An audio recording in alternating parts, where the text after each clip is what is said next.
Vou contar mais uma linda história a partir de agora. Só que eu quero fazer antes um pedido para você.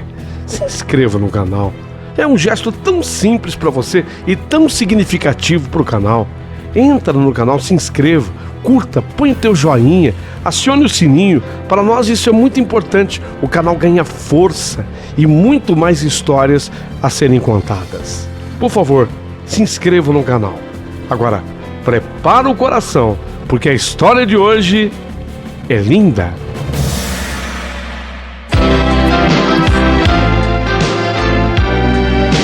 Rádio Emoção. Paulinho Boa Pessoa. A verdade de cada um.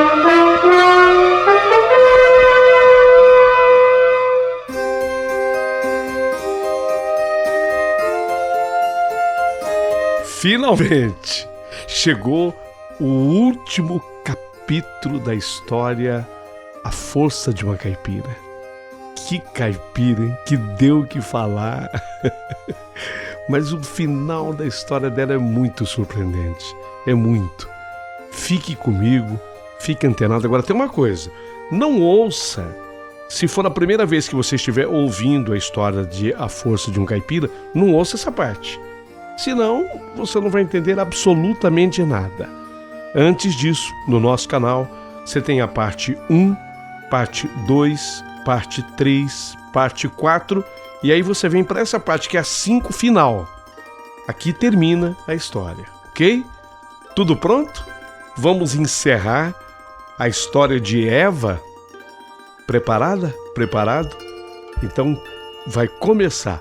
Antes, pessoa, Deus a fez com perfeição, carisma, inteligência, simpatia. Você pode ser, pessoa, o que você quiser ser.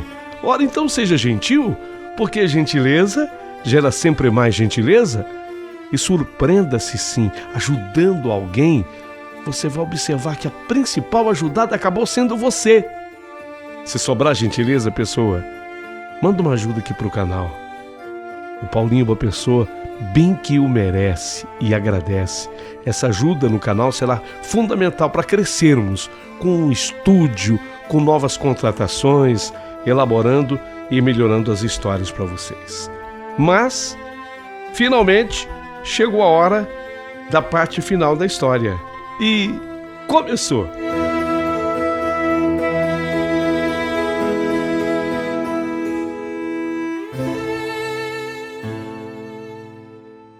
E no comecinho de dezembro daquele ano de 1966, Dona Adélia faleceu. Cuidei de tudo no velório e sepultamento, uma vez que a família inteira ficou sem cabeça para isso.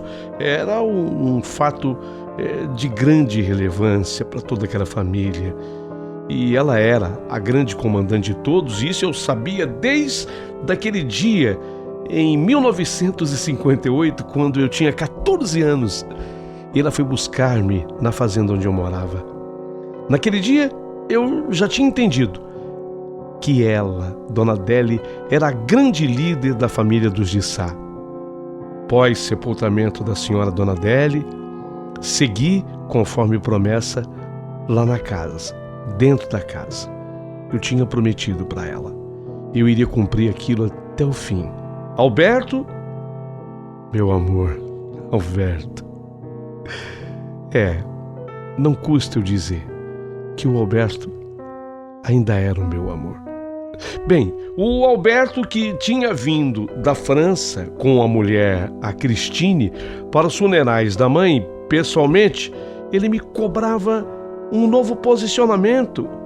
Com quem é que eu estava seriamente comprometida, que eu não podia aceitar a proposta dele?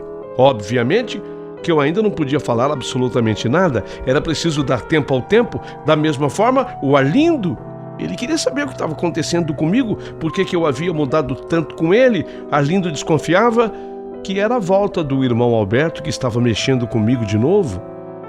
Mas também e principalmente para ele, eu não podia falar nada.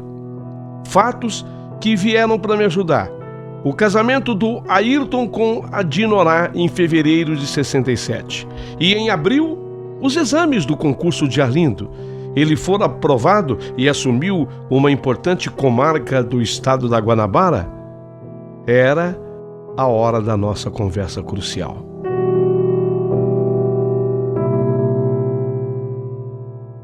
Eva, você vai comigo? Eu preciso de você. Não, Arlindo. Eu não vou com você. Você vai se casar com a Francine. Isso ajuda na sua reputação, que deverá ser ilibada para um promotor em começo de carreira. Lembre-se, por favor, que você só será efetivado no cargo 2 anos pós. Não é possível. Ficar aqui sozinha? Não, você não vai fazer isso, Eva. Já sei. O meu irmão, o Alberto, ele prometeu ficar com você, não foi isso? Não, seu irmão Alberto não tem culpa nenhuma nessa história. Ué, então, com quem que você vai ficar? Foi quando eu revelei para ele o que vocês já sabem do capítulo anterior. Foi uma bomba que explodiu quando eu disse que iria ficar com o pai dele. Ele não acreditou. A bomba explodiu quando eu disse que eu ficaria com o pai dele. E foi a partir daí que se seguiu um diálogo ríspido e agressivo. Mas eu compreendo o Arlindo por tudo. O diálogo que se estabeleceu foi exatamente assim. Meu pai? O que você está falando, Eva? Você vai ficar com meu pai? Não, você está enganada. Meu pai terá outras pessoas para cuidar dele. Você não entendeu, Arlindo. Você não entendeu. Eu vou ficar com o seu pai na condição de companheira dele. O que você está falando? Isso é mentira. Isso é mentira. Você não poderá me decepcionar nesse tanto. Você está me falando o quê, Eva? Você vai ficar com meu pai como companheira dele? Você que ficou com os 3 irmãos e não satisfeita, ficará também com meu pai? Não, é mentira. É mentira, fala que é mentira. Deve ter-lhe restado algum caráter, não é possível. Diga-me que isso é mentira, por favor, Eva. Olha, Arlindo, saiba que sempre tive e terei o meu caráter. Mas eu estou te falando o que vai acontecer. Eu vou ficar com seu pai. Ah, escuta aqui, sua espertinha. O doutor em direito aqui não é você, sou eu. Você esqueceu? Quem acabou de ser aprovado agora num exame dificílimo para a promotoria pública sou eu. Eu sou o doutor em direito aqui, Eva. E jamais eu vou permitir que o meu pai se case com você para lhe tornar herdeira dos seus bens, que são muitos. Meu pai não é um pego qualquer. Meu pai é um homem instruído, ele é um médico. Apesar de velho, é formado, é esclarecido. Eu sou agora, Eva, um promotor de justiça. Saiba que eu sou capaz de colocar você atrás das grades. Você está escutando o que eu estou falando? Eu sou capaz de colocar você atrás das grades. Mas eu nunca irei permitir que você se aposse dos bens da nossa família. Isso nunca. Arlindo, por favor, não perca o seu tempo, nem a sua energia com defesa inútil. Não há do que se defender quando não há ataque. Eu não estou te atacando, Arlindo. Eu apenas estou dizendo que eu vou me tornar companheira do seu pai. Não há nenhum objetivo por trás disso. Não haverá sequer casamento. Apenas eu vou ser a companheira dele. Ah, você vai trair então a memória da minha mãe, dona Eva, é isso? A minha mãe que fez tudo, que fez tanto por você? Deus sabe, Arlindo.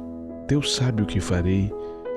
E a sua mãe, eu devo a ela, sim, toda a minha gratidão. Gratidão de verdade. A gratidão! Você deve gratidão à minha mãe ficando com o marido dela. Oh, que bela gratidão, hein, dona Eva? A verdade é que aquela era uma discussão que não teria fim, não haveria fim. E foi assim, sem olhar para trás, que o Arlindo pegou suas coisas e, sem até se despedir de mim, ele foi embora. Aprovado em concurso público, o primeiro do gênero naquele 1967, ele foi assumir o seu posto como promotor de justiça naquela cidade do interior do estado da Guanabara. Eram meados de 67. E foi quando eu vi pela primeira vez a mansão da família dos de Sá ficar totalmente vazia. Alberto voltou com a mulher para a França, embora tenha deixado claro que assumiria o posto como diretor do hospital em Recife. Ayrton, por sua vez, se casou com a Dinorá e foi morar em Jacarepaguá. A Dona Adélia, infelizmente, tinha cumprido a sua missão aqui nessa terra.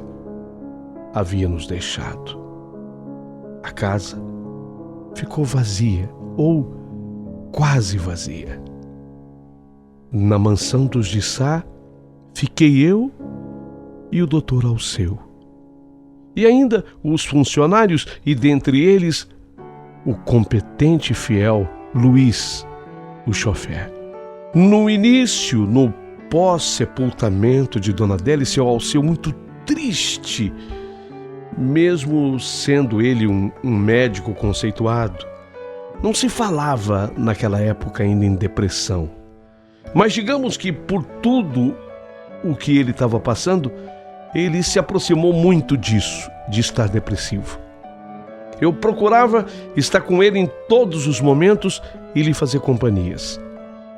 Foi quando, pela primeira vez, eu fui convidada por ele para irmos ao The Country Club Ipanema. Era o clube mais do Rio de Janeiro. Ainda o é, o da alta sociedade. The Country Club Ipanema. E foi justamente o Dr. Alceu quem me fez o convite. Quem fez a recomendação para que ele fosse foi o médico que cuidava dele. Ele precisava se distrair um pouco. E eu aceitei o convite e fui com ele. O clube é simplesmente espetacular. Na altura do posto 10 de Ipanema, tem um trecho da praia à sua disposição. O lugar é belíssimo. Eu nunca que imaginava pisar ali. Nenhum dos filhos, apesar de todos os pesares, nenhum deles jamais teve a coragem de me convidar para eu ir ali com eles. O seu Alceu foi o primeiro a fazê-lo. Mas eu não apenas pisei lá no clube, como eu me tornei logo após isso um habitué daquele ambiente, para lá de sofisticado. A verdade era essa, onde desfilava a mais alta da granfinagem carioca. Quando me viram no clube fazendo companhia para o Alceu, eu chamei atenção, não obviamente pelos meus dotes físicos, apesar de eu ser considerada bonita e meus olhos verdes chamarem sempre atenção, e nem mesmo ainda pelo frescor da minha juventude, que se aproximava de 24 anos, mas especialmente eu chamava a atenção por estar fazendo companhia a ele, o Dr. Alceu, um viúvo de 72 anos, da muito bem conceituada professora universitária Dona Adélia. Os olhos da sociedade carioca se voltaram para mim e com aquela pergunta: mas, afinal de contas, quem é essa? Quem é essa que tá na mesa com o seu? Quem é? Era uma pergunta que teria que ser respondida pelo Dr. Alceu.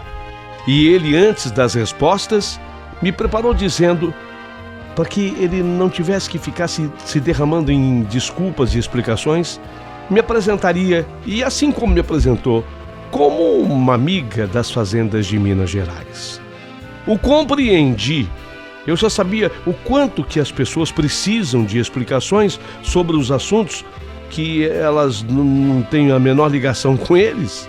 E foi lá, no ambiente do Country Club, durante a apresentação de um cantor latino de nome Gregório Barrios. Era um grande nome daquele momento, 1967. Gregório Barrios, que tinha um lindo repertório de boleros que o seu Alceu segurou pela primeira vez a minha mão. Não foi por medo de avião, mas foi devido aos boleros de Gregório Barrios. E ele me tirou para dançar. E eu que pouco sabia sobre dança, mas ele era um exímio de um dançarino e me ensinou direitinho a lição do 2 para lá, 2 para cá. Una noche tibia nos conhecimos, junto al arco azul de Ipacaraí. Tu cantabas triste por el caminho, viejas melodias em Guarani. Que coisa linda essa música. Me lembro do refrão. Donde estás agora, Cunhataí? Que tu suave encanto não chega a mim. Donde estás agora, me será hora com frenesi. Que saudade. Tempo bom que ficou, que passou. Tudo te recuerda, meu doce amor, junto ao lago azul de Ipacaraí. Já era dezembro de 67, quase Natal. E depois de dançarmos os boleros do Gregório Barrios, quando voltamos para casa naquela noite, o seu Alceu me puxou pela mão. E foi a primeira vez que eu dormi com ele. Não pude impedir que acontecesse tudo o que aconteceu entre nós dois. E respeitando a idade que ele já possuía, ainda assim, tivemos o que posso dizer uma noite especial. Muito especial. Mas a verdade foi que daquele momento para frente, nós já não nos separamos mais. Havia um entrosamento perfeito entre nós dois. Difícil fica para mim definir que espécie de sentimento era aquele que nos unia. Não podia ser chamado de paixão, pois desconhecia o fogo e as loucuras, características tão marcantes desse sentimento. Também não podia ser chamado de amor, pois esse sentimento tem como característica principal a disposição de, se necessário for, entregar a vida pelo outro. Não era exatamente isso o que sentíamos, mas estava longe de ser um sentimento vazio e falso. Era sincero e verdadeiro. Quando eu me deitava com o seu Alceu e aconchegava o seu corpo num abraço de conchinha, abraço dado com pernas e braços, era o desejo de levar um pouco de calor da minha juventude como gratidão por tudo o que eu havia recebido. Dele sim, mas principalmente por parte da falecida esposa dele, a dona Adélia. Eu, sinceramente, não sei quantas pessoas vão querer me acreditar, mas eu não fazia jamais o papel de agolpista. Não. Nunca fora a golpista, mas sim o da muito grata por tudo. Esse era o meu real papel. O mais incrível de tudo isso foi que quando eu e o seu Alceu, nós nos entrosamos, quanto mais nós nos entrosávamos, mais os seus filhos se afastavam da casa, da mansão. Os filhos, viam aquele relacionamento como uma aberração da natureza. Um verdadeiro absurdo. Aquilo que não podia ser. Onde já se viu a Eva com 24 para 25 anos, o papai com 72, daqui a pouquinho faz 73. Eles querem enganar quem? Que coisa ridícula! Que coisa ridícula! Ela 24, ela de 72. Querem mentir para quem? Querem enganar quem? Aí é que está. Não queríamos enganar ninguém. Não precisávamos disso. Mas como exigir de alguém que compreendesse tudo o que se passava entre nós dois? Os filhos. O Arlindo dá certo como promotor e acabou fazendo o que ele estava destinado a fazer. Se casou com a Francine. O Alberto. Bem, o Alberto,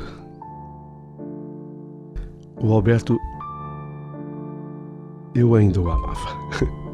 O Alberto, de fato, ele volta a Paris e vai assumir o hospital em Recife depois, mas não se separou mais para isso.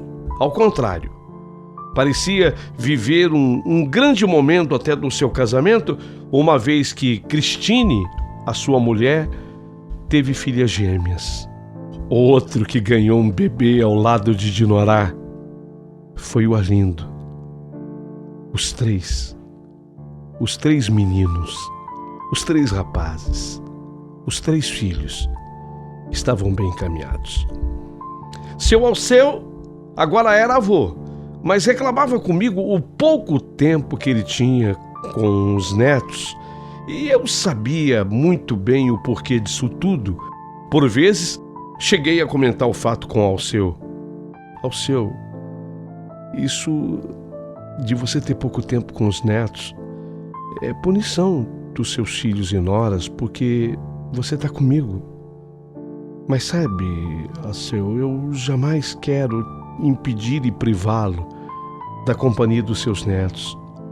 Se for o caso, eu vou-me embora. Isso nunca, Eva.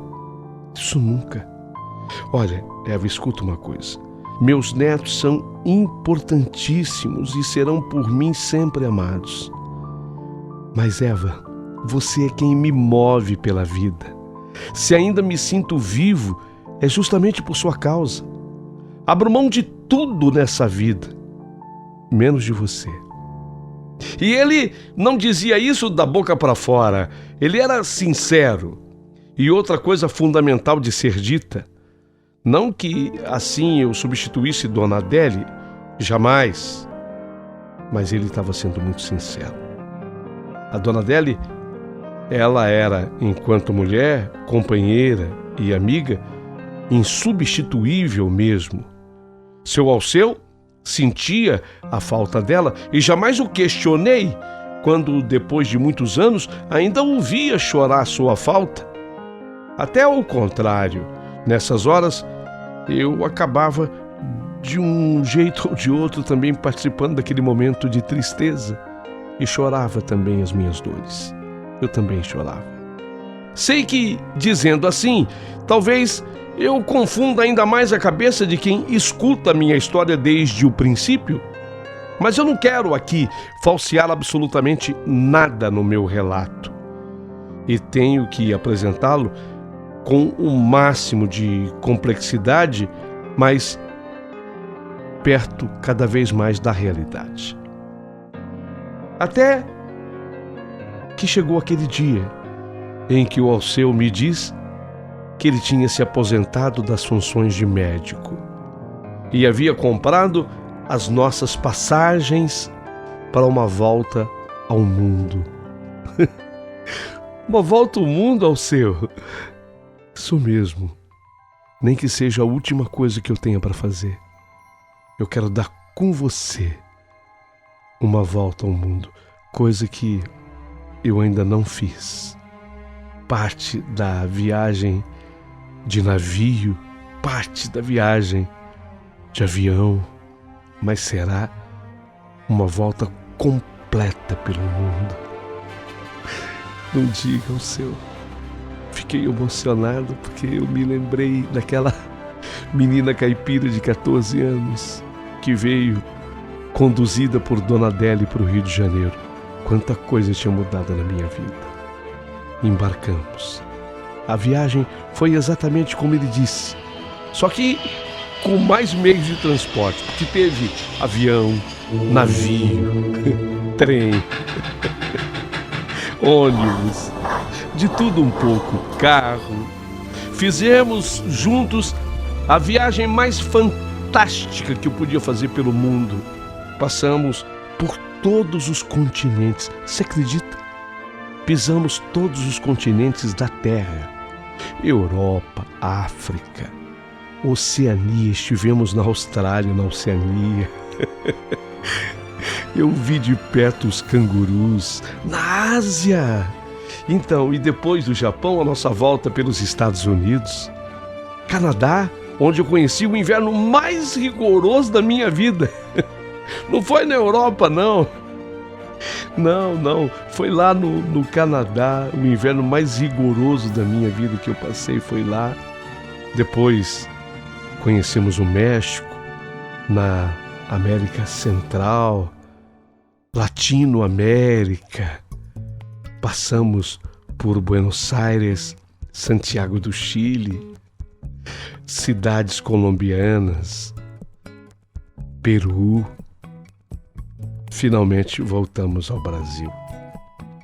Por cada país que eu passava, eu não me esquecia a minha origem, de como saí aos 14 anos daquela fazenda sem sequer saber o que era fogão a gás e querendo entender como é que a dona de um carro não viajava no banco da frente. Daquela menina caipira para a mulher na qual eu havia me transformado, tinham acontecido mudanças extremas. E eu me questionava, da menina, o quanto restar ainda? Será que restar alguma coisa daquela menina? Eu acho que sim. No término da viagem à volta ao mundo, eu estava com 28 anos. Já tinha vivido tanta coisa, talvez porque eu tivesse começado tão cedo, né? Aos 76 anos, começou a sofrer com um frio nas pernas.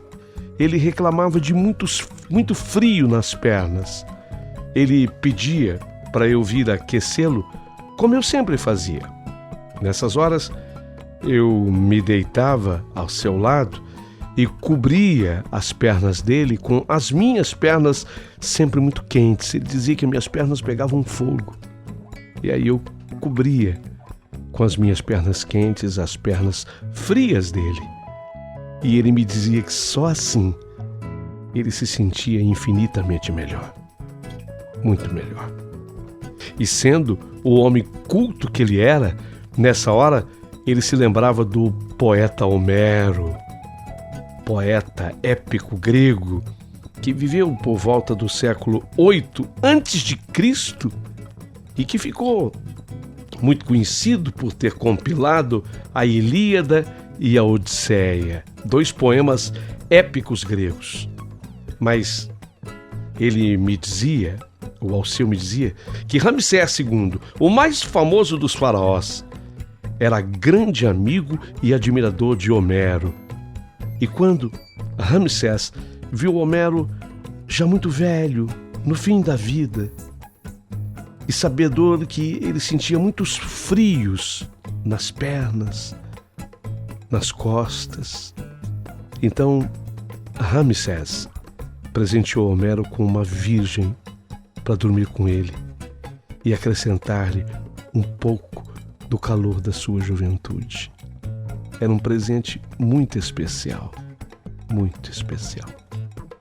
Alceu, ele me via assim, como um presente especial em sua vida.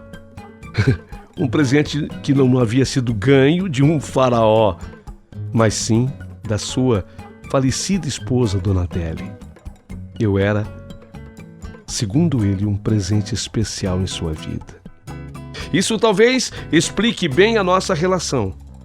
Mas, aos 76 anos, aquela friagem que ele sentia nas pernas denotava problemas circulatórios. E ele, como médico, era bastante sabedor disso. Até que um trombo viajou por sua corrente sanguínea e se alojou na principal passagem de sangue para os pulmões, provocando-lhe uma parada cardiorrespiratória. Foi assim que o Alceu faleceu 4 anos depois de estarmos juntos. 4 anos depois. No velório de Alceu, os filhos e noras, eles estavam presentes, mas sequer me olhavam. Só não me proibiram de estar ali no velório, porque quando eles chegaram de suas respectivas cidades, eu de há muito já estava à frente organizando tudo. Mas era público e notório que toda a admiração de antes havia se transformado em raiva, repulsa. E isso porque eu havia feito algum mal? Não, vocês que acompanham a minha carta desde o começo sabem que não. Mas havia uma explicação para tudo isso. O quanto eles se sentiam ameaçados na repartição da herança. O dinheiro, a ganância. O dinheiro, a ganância. Estas eram as explicações. Mas eu acho que os convenci. Sim, eu os convenci. Quando depois das voltas dos funerais do Alceu, eu voltei para a mansão, única e tão somente para apanhar as minhas coisas. Fiz isso praticamente sozinha. Eles me observavam à distância. Não se dignaram numa despedida decente da minha pessoa. Mas eu fiz questão, sabe? Eu fiz questão de visitar cada cômodo daquela mansão. Eu fiz questão de visitar cada cômodo daquela casa. E em todos eles eu chorei. Afinal, quantas coisas eu vivi naquela casa, desde minha chegada aos 14 anos. E 14 anos depois, tão diferente eu estava, indo embora. Cheguei pura, em todos os sentidos, né? Pura, inocente, ingênua até. 14 anos depois, eu era outra. E graças a uma mulher espetacular, chamada Adele, Dona Adele, eu ia embora com uma profissão que ainda causara algum glamour. Naqueles anos ainda causava algum glamour, naquele fim de ano de 1971. Chorei, especialmente eu chorei quando eu entrei no compartimento dos fundos da casa, dos fundos da mansão.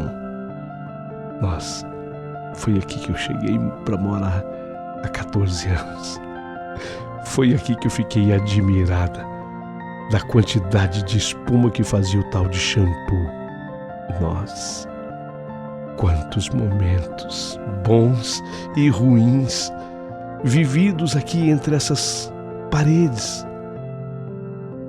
Quando pensei em me dirigir à rodoviária, seu Luiz, o chofer, ele me esperava para eu entrar no Aeroílis, o Aeroílis cinza, e ele me levaria até Minas Gerais, na cidade que agora viviam meus pais e irmãos.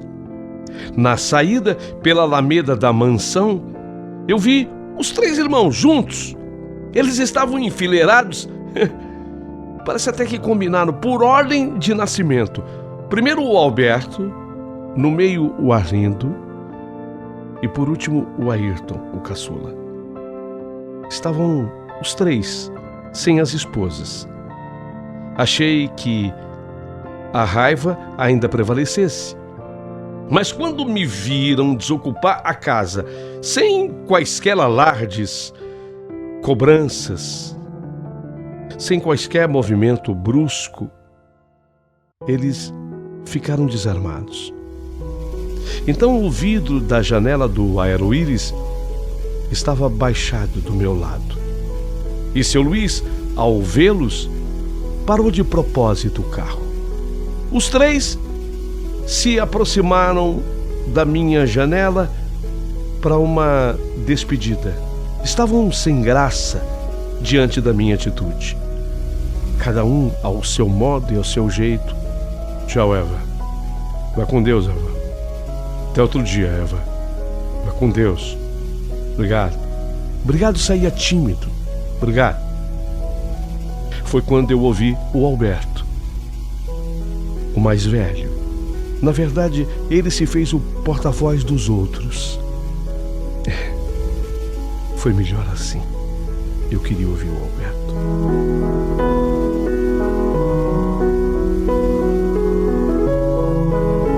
Eva, você vai assim, quer dizer, sem nada? Você vai assim? Eu entendi perfeitamente o que ele queria dizer. E por ter entendido, eu respondi: Alberto. Aproveito e me dirijo a Alberto, a Lindo, a Ayrton. Vocês é que pensam que eu vou embora sem nada. Eu tô levando tanto. Tanto que aprendi, tanto que vivi, tanto amor, especialmente o amor que eu recebi da senhora sua mãe, a dona Adélia. Ela fez de uma menina caipira uma professora, até uma profissão linda eu estou levando comigo, e isso ninguém poderá me tirar, ninguém poderá roubar de mim. Assim como estou levando o que eu aprendi e conheci com o pai de vocês, o Alceu. Completei uma volta ao mundo, passando por todos os continentes desse imenso planeta com ele e aprendendo com ele. E ainda mais, eu levo um pouco de amor de cada um de vocês, um pouco do amor que cada um de vocês me deu. E deixo muito também do que eu os amei por aqui. Então, você erra quando diz, Alberto, que eu não estou levando nada. Mas eu estou levando tanto. Eu acho que estou levando muito mais do que eu merecia. Muito mais. Muito mais do que eu merecia. Eu chorava e eles choravam também. Até seu Luiz, o chofer, manteiga derretida, também chorava. Mais acenos, e seu Luiz acelerou o Aero-Íris. E 4 horas e meia, 4 horas e 40 minutos depois, estávamos na minha cidade mineira, não mais na roça, mas na cidade. A minha gente recebeu-me com alegria. Meu pai ainda bem de saúde, minha mãe idem, meus irmãos. E foi por lá, na minha cidade mineira, que eu comecei a exercer a minha profissão, professora. Com que orgulho, professora. Comecei no ano docente de 1972. Meses depois, fui procurada por um advogado que representava a família dos de Sá. O advogado precisava falar comigo para poder terminar a documentação. Afinal de contas, eu fazia parte do testamento de Dona Adélia e do Sr. Alceu. Com o que eu recebi de doação, e aliás, totalmente espontânea, deu para equilibrar a minha vida do ponto de vista financeiro e de toda a minha família. Nós precisávamos de muito menos para termos esse equilíbrio.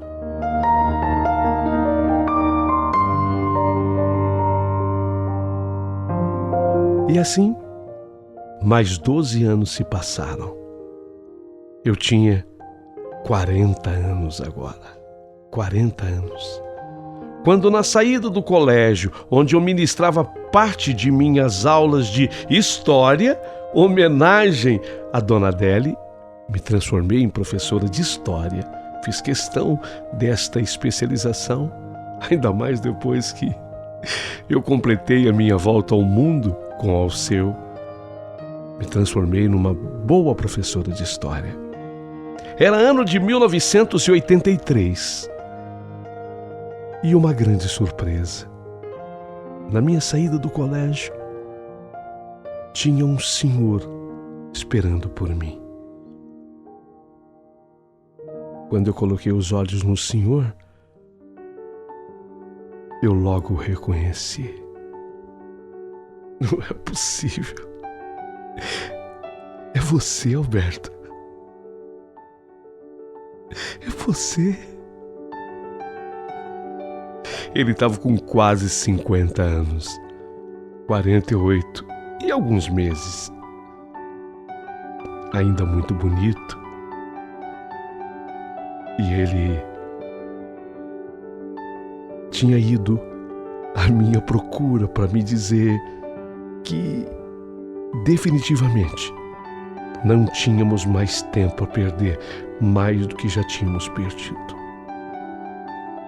Gozado que Deus programou tudo para o tempo certo. Eu estava completamente livre aos 40 anos, depois até de ter passado por alguns namoros mineiros. Não havia mais nada a ser contado. Eu sabia tudo da vida do Alberto. Ele estava separado da Cristine e era pai de gêmeas. E eu? Bem, a minha história vocês já sabem de cor e salteado. E ele também. Resolvemos viver juntos em Recife. Foi o que eu posso chamar de uma vida feliz. Em Recife, eu assumi o meu posto como professora de história, num colégio muito tradicional de lá, enquanto ele exercia a sua função como diretor de um importante hospital de lá.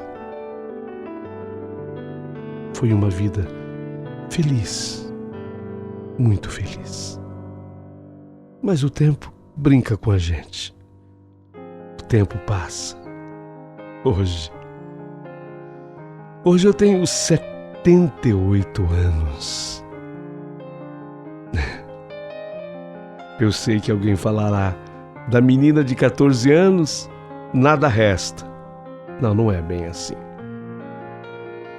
Eu acho que ainda há muito em mim daquela menina pura e inocente que saiu no Pontiac. Lembra? Do Pontiac, com o qual a Dona Adele foi me buscar na fazenda. Ainda muita coisa resta daquela menina. Principalmente uma coisa que eu reconheço que eu tenho hoje: a força. Coragem eu não sei, eu acho que também, mas principalmente a força para enfrentar os problemas. A força que muitas vezes acaba trazendo consigo a própria coragem. É isso. Ou seria o contrário? É a coragem que traz a força? Não, eu deixo para que cada um discuta isso em casa. Mas eu tenho 78 anos. E para escrever tudo isso, escrevi com a minha própria cuca, minha própria mente, embora a minha neta, a Ive, tenha me auxiliado, especialmente com o computador. Aí que está a minha dificuldade, porque eu fui escrevendo tudo à mão, como professora que sou. Eu tenho mania do manuscrito. E ela foi jogando para mim, digitando aqui no computador. Sei que vocês estão curiosos e perguntando: Ive, dessa você não falou aqui na carta. Falou agora. Porque eu e o Alberto Tivemos uma filha maravilhosa de nome Guilhermina. Uma filha linda. E foi a Guilhermina quem nos deu a Ive de presente. A neta mais especial que alguém poderia ter. Alberto, no ano de 2010, quando contava 74 anos, ainda novo, ainda jovem, acabou deixando essa vida. Acabou herdando da mãe, a dona Adélia, o vício do cigarro. E tal qual o cigarro abreviou a vida dela, acabou por abreviar a vida dele também. Que sirva pelo menos de exemplo para vocês. Mas, se na minha modesta opinião a vida dele foi breve, breve não foi o amor que eu sempre senti por ele. Desde o primeiro dia que eu cheguei naquela casa. Desde o primeiro dia, em 1958, quando os meus olhos se encontraram com os olhos dele, que eu o amei. Passei por tantas. As investidas do Ayrton, o amor repentino do Arlindo, o pedido inusitado da dona Adélia para que eu ficasse com o marido dela, pai dele. Tudo isso, todos esses acontecimentos eram para me colocar muito longe do Alberto, muito distante do Alberto. Depois a minha saída da mansão, bastante conturbada, porque no dia que eu saí meio que enxotada pelos olhos. Dá para entender? Você ser enxotada pelos olhos, eu me senti assim. Eu saí meio enxotada pelos olhos. Depois, a minha retomada de vida na cidade mineira. Namorados que eu tive por lá. Tanta coisa me levou para longe do Alberto. Tanta coisa. E ele se casou com uma mulher de origem francesa.